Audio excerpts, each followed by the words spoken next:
Hello friends, మేము జర్మనీలో కొత్త జంట. మా హస్బెండ్కి వాళ్ళ కంపెనీ వాళ్ళు క్రిస్మస్ అండ్ న్యూ ఇయర్కి స్పెషల్గా ఒక సర్ప్రైజ్ గిఫ్ట్ అయితే ఇచ్చారు. ఎప్పుడో క్రిస్మస్ న్యూ ఇయర్ కోసం సెండ్ చేస్తే ఫైనల్లీ మా ఇంటికి రీచ్ అయ్యేసరికి సంక్రాంతి కూడా అయిపోయింది. ఇంతకీ ఆ గిఫ్ట్ ఏంటి అని ఓపెన్ చేసి చూస్తే ప్రొజెక్టర్ అనమాట. ప్రొజెక్టర్ అని తెలియగానే మాకు చాలా హ్యాపీగా అనిపించింది. ఎందుకంటే మేము కూడా ప్రొజెక్టర్ ఆర్డర్ చేయాలని ప్లాన్ చేస్తున్నాం. సో వాళ్ళే ఇది సెండ్ చేసేసరికి హ్యాపీగా ఫీల్ అయ్యాం. ఏదైతేనే ఒక యూస్ఫుల్ ఐటమ్ అయితే వాళ్ళు మా కోసం సెండ్ చేశారు. సర్ప్రైజ్ గిఫ్ట్ అంటే నేనేదో చాక్లెట్స్ లేదంటే నట్స్ అలా ఏమైనా ఇస్తారేమో అనుకున్నా. బట్ ఓపెన్ చేసి చూస్తే ప్రొజెక్టర్ వేయాలంటే ఒక మంచి సెటప్ అయితే కన్ఫామ్గా ఉండాలి. లైక్ వాల్ ప్లెయిన్గా ఉండడం, అప్పుడే విజువల్స్ బాగా వస్తాయి. ప్రస్తుతానికి మేము ఒక చిన్న ట్రయల్ వేసి చూసామంతే.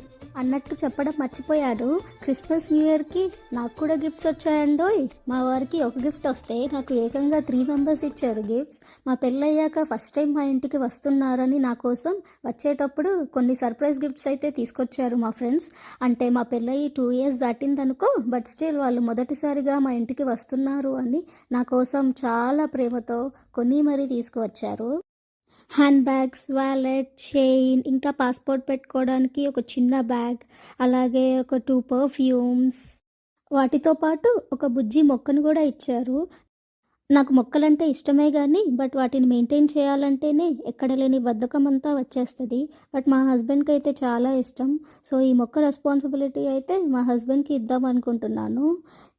మీకు కూడా క్రిస్మస్ అండ్ న్యూ ఇయర్కి ఏదైనా గిఫ్ట్స్ వచ్చింటే నాతో షేర్ చేయడం తప్పకుండా మర్చిపోకండి. Thanks for watching our video. Bye bye.